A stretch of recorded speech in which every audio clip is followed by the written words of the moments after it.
Baik, hari ini kita akan belajar akidah akhlak bab mengenal Allah melalui Asmaul Husna, Al-Muhyi, Al-Mumit, Al-Ba'is.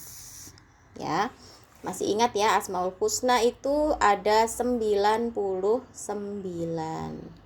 Nah, sekarang kita akan belajar tentang Asmaul Husna Al-Muhyi. Artinya apa? Maha menghidupkan. Kita baca dulu ya. Jagat raya dengan segala isinya ini merupakan ciptaan Allah. Semua alam semesta ini, yang ada di alam semesta ini adalah ciptaan Allah. Allah maha sempurna.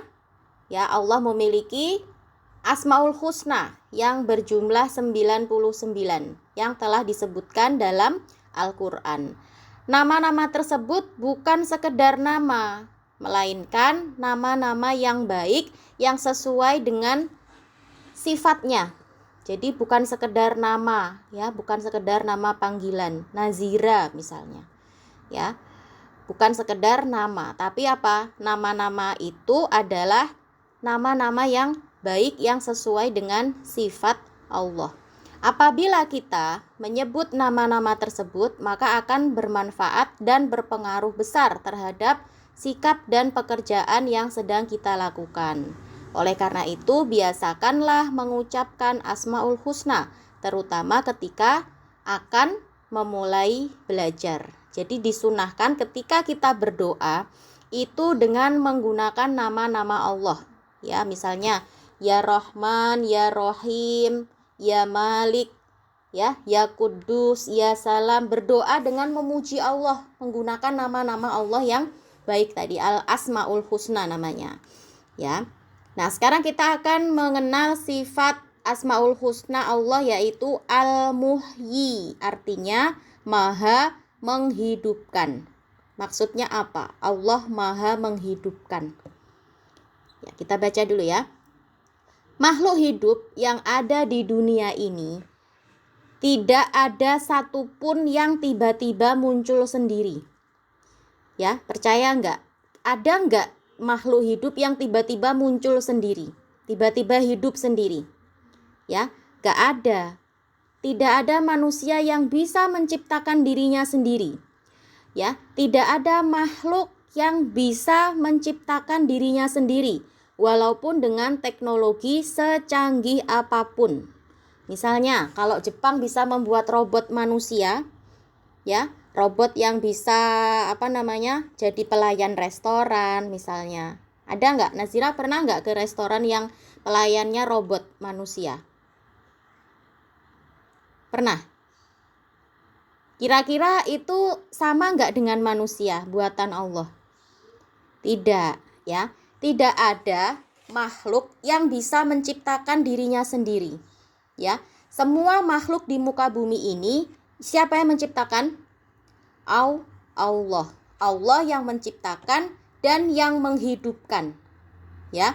Jadi dulu kisah penciptaan Nabi Adam, ya. Allah itu membuat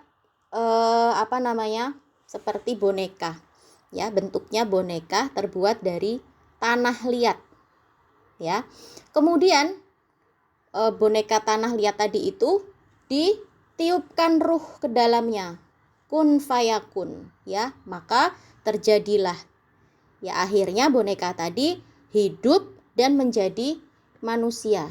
Nah, jadi kenapa Adam itu terbuat dari tanah? Benar, memang Adam itu terbuat dari tanah. Allah yang menciptakan, Allah yang membuat dari tanah, kemudian ditiupkan ruh ke dalam patung tanah tadi itu. Akhirnya jadilah manusia yang bernama Adam. Kalau kita apakah terbuat dari tanah?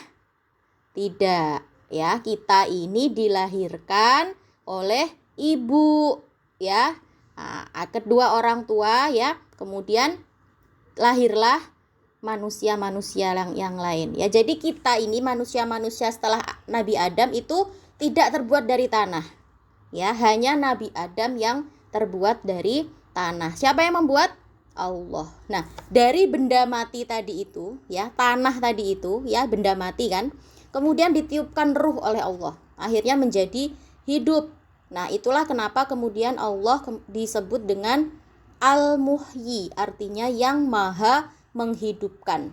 Dalam Al-Quran, surat Qaf ayat 43, Allah berfirman, sesungguhnya kami, Allah, menghidupkan dan mematikan, dan hanya kepada kamilah tempat kembali semua makhluk. Nah, sifat Allah Al-Muhyi ini mengingatkan kepada kita bahwa Allah yang memberi kehidupan kepada segala sesuatu yang tidak berkehidupan. Ya, jadi yang kayak tadi ya, patung yang terbuat dari tanah tadi, ditiupkan ruh oleh Allah akhirnya menjadi hidup. Benda mati yang sebelumnya tidak ada nyawanya, ya, yang sebelumnya mati, benda mati, ditiupkan ruh kemudian menjadi hidup. Nah, manusia itu tidak bisa hidup tanpa kehendak Allah dan tanpa kuasa Allah. Kalau kita nggak dijadikan hidup sama Allah, ya kita nggak bisa hidup. Contohnya orang mati, ya, orang yang sudah meninggal, orang mati, itu tidak punya ruh lagi, ya, nyawanya sudah diambil sama Allah, akhirnya menjadi mati. Nah, yang menghidupkan, yang mematikan manusia itu siapa? Allah. Allah memberi kita kekuatan dan kemampuan untuk berpikir. Allah memberi kemampuan kepada kita untuk bertindak dan kemampuan-kemampuan lain untuk memenuhi kebutuhan hidup kita. Ya, jadi yang membuat kita bisa berjalan itu siapa? Allah. Ada nggak orang yang punya kaki tapi dia nggak bisa jalan? Ada. Ada nggak orang yang punya mata tapi dia nggak bisa melihat? Ada kan? Ada orang yang punya hidung tapi dia nggak bisa bernafas? Ada. Ada. Jadi apa? Yang membuat mata itu bisa melihat itu Allah. Sebaliknya, yang membuat mata itu tidak bisa melihat itu juga Allah. Ya, yang membuat kaki kita bisa untuk berjalan itu Allah. Nah, ada juga orang yang punya kaki tapi nggak bisa berjalan karena sakit misalnya. Itu yang membuat siapa? Allah. Ya, jadi yang memberi kita kekuatan, yang memberi kita kemampuan itu adalah Allah. Hidup kita ini adalah karunia Allah yang tidak ternilai. Oleh karena itu, kita harus bersyukur. Dengan cara, bagaimana cara kita bersyukur? Beribadah kepada Allah dan meningkatkan amal soleh.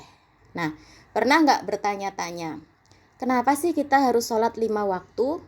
Ya, padahal kan kalau subuh itu dingin, ya, masih ngantuk, dibangunin disuruh sholat subuh. Ya, apalagi pulang sekolah capek jalan kaki, masih tetap harus sholat. Ya, padahal kita pengennya langsung tiduran main HP misalnya, tapi sama Umi disuruh sholat. Nah, sholat isya juga gitu. Kita udah ngantuk, pengen tidur, tapi sama Umi disuruh sholat isya. Pernah nggak kepikiran seperti itu? Kenapa sih kita tuh disuruh sholat 5 waktu? Ya, sholat itu adalah sebagai cara kita untuk bersyukur. Ya, karena nikmat Allah itu banyak sekali. Kita bisa makan, ya, kita dikasih kesehatan, ya kan? Kita bisa sekolah, kita bisa main-main, kita bisa melihat, banyak sekali nikmat Allah. Nah, cara kita untuk berterima kasih itu adalah dengan sholat, ya. Coba bayangkan, orang yang sakit itu di rumah sakit, kalau mau bernafas itu pakai oksigen, itu bayarnya berapa coba? 1 tabung oksigen itu kalau dipakai paling setengah jam udah habis. Itu biayanya bisa ratusan ribu itu. Nah, sedangkan kita bisa bernafas gratis. Kita dikasih udara, kita dikasih oksigen sama Allah gratis, nggak disuruh bayar. Nah, jadi cara kita untuk berterima kasih gimana? Dengan sholat. Gitu ya. Nah, bukti bahwa Allah itu bersifat Al-Muhyi adalah Allah menghidupkan manusia, menghidupkan hewan, dan menghidupkan tumbuhan. Jadi tumbuhan itu juga hidup loh. Jangan dikira tumbuhan itu nggak hidup. Ya, pohon mangga yang dulunya kecil, coba tunggu 10 tahun lagi, pasti jadi besar dan berbuah. Berarti tumbuhan itu juga tumbuh hidup, ya, makhluk hidup. Allah itu menghidupkan tanah dengan cara apa? Menurunkan hujan. Dan juga menghidupkan kembali orang-orang yang sudah mati nanti pada hari kebangkitan. Nah, ketika kemarau panjang, ya, musim panas, kekeringan, kemarau panjang, itu kan tanahnya menjadi kering. Gak ada tumbuhan yang bisa hidup. Nah, ketika musim hujan, turun hujan, tumbuhlah itu segala macam tanaman, segala macam tumbuhan, bunga-bunga bermekaran, ya, buah-buahan mulai tumbuh, mulai berbuah, bisa dimakan, ya kan? Ini artinya apa? Allah itu menghidupkan tumbuhan yang mati, yang tadinya pohonnya itu mati karena kekeringan, nggak ada air. Ketika musim hujan datang, nah, akhirnya tumbuhan yang mati tadi itu bisa tumbuh, bisa hidup lagi. Nah, ini bukti bahwa Allah itu bersifat Al-Muhyi, yang maha menghidupkan. Dalam Al-Quran surat Fussilat ayat 39 Allah berfirman, dan sebagian dari tanda-tanda kekuasaannya bahwa kamu melihat bumi itu kering, tandus. Maka apabila kami turunkan air di atasnya, niscaya dia bergerak dan subur. Sesungguhnya Rob yang menghidupkan tentu dapat menghidupkan yang mati atau membangkitkan. Sesungguhnya dia maha kuasa atas segala sesuatu. Apa hikmah atau apa manfaat dari kita mengimani sifat Allah Al-Muhyi, Asmaul Husna Al-Muhyi, yang maha menghidupkan? Nah, masih ingat cerita Fir'aun, ya? Dulu dikisahkan Fir'aun itu dia mengaku sebagai Tuhan. Padahal apa? Dia itu tidak bisa menghidupkan makhluk yang mati. Ya, begitu juga dengan Raja Namrud. Ya, Namrud itu raja Nabi Ibrahim. Kalau Fir'aun, rajanya siapa? Nabi Musa. Nah, dua orang ini, raja ini mengaku sebagai Tuhan, ya. Rakyatnya harus menyembah raja. Namrud juga, Namrud itu sombong. Ya, dia mengaku dirinya sebagai Tuhan. Padahal apa? Dia tidak bisa menghidupkan yang mati. Nah, masih ingat dengan kisah Nabi Isa? Nabi Isa itu dikisahkan, Nabi Isa itu diberi mukjizat oleh Allah sebagai apa? Sebagai bukti bahwa Allah itu Al-Muhyi. Ya, jadi yang namanya mukjizat Nabi itu bisa terjadi atas kehendak Allah. Jadi tidak seperti ilmu yang dipelajari, ya. Mukjizat itu adalah sesuatu yang luar biasa yang diberikan Allah kepada nabi-nabinya, dan itu tidak bisa dipelajari. Tidak ada ilmunya karena itu sesuatu pemberian dari Allah. Contohnya Nabi Isa. Nabi Isa itu mukjizatnya apa? Salah satunya bisa menghidupkan orang mati. Ya, ada orang mati, kemudian oleh Nabi Isa dihidupkan lagi menjadi hidup lagi. Nah, ini apakah Nabi Isa itu belajar? Ya, Nabi Isa apa belajar menghidupkan orang mati? Tidak. Nabi Isa tahu-tahu bisa. Ya, karena apa? Karena diberi mukjizat oleh Allah. Ya, jadi mukjizat itu adalah sesuatu yang diberikan oleh Allah, suatu anugerah yang diberikan oleh Allah kepada nabi-nabinya. Tujuannya untuk apa? Untuk membuktikan kebesaran Allah, ya. Pada waktu itu Nabi Isa ditantang oleh orang kafir. Coba kalau kamu beneran nabi, coba hidupkan orang yang sudah mati ini. Nah, kemudian atas izin Allah, Nabi Isa bisa menghidupkan orang mati. Yang menghidupkan siapa? Apakah Nabi Isa? Tidak, yang menghidupkan adalah Allah melalui perantara Nabi Isa. Dalam Quran surat Ali Imran ayat 39 Allah berfirman, dan aku menghidupkan orang mati dengan seizin Allah. Nah, jadi kalau Allah mengizinkan, maka mukjizat itu bisa terjadi. Tapi kalau Allah tidak mengizinkan, ya tidak ada apa-apanya. Nabi Isa bukan orang sakti. Ya, Nabi Isa bukan pesulap. Nabi Isa bukan dukun yang tiba-tiba bisa menghidupkan orang mati. Jadi sekali lagi, yang namanya mukjizat ya, itu adalah atas izin Allah. Gitu ya. Sama dengan mukjizat siapa? Yang membelah lautan? Nabi Musa ya. Kalau bukan karena izin Allah, tongkatnya Nabi Musa itu ya hanya tongkat biasa, tongkat kayu biasa. Tapi karena Allah mengizinkan ya, ketika tongkat itu dipukulkan ke laut, laut tadi terbelah. Ya, laut terbelah, akhirnya Nabi Musa bisa menyeberangi laut tadi. Untuk apa? Menyelamatkan diri dari kejaran Fir'aun. Itu atas izin Allah ya. Nah, setelah mengenal sifat Allah Al-Muhyi, ada beberapa hikmah atau manfaat yang bisa kita ambil. Contohnya, apa hikmah dari mengimani Asmaul Husna Al-Muhyi? Yang pertama, kita bisa memahami kehidupan secara hakiki.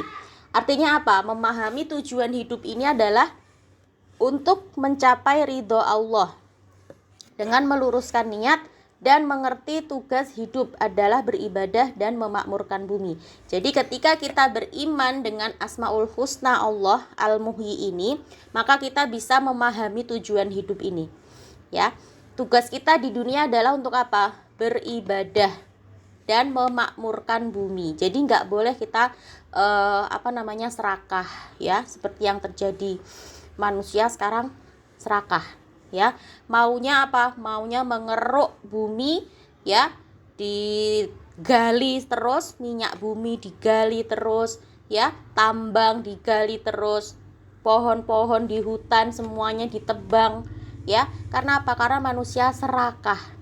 Akhirnya apa? Akhirnya buminya jadi rusak. Yang rugi siapa? Manusia sendiri ya.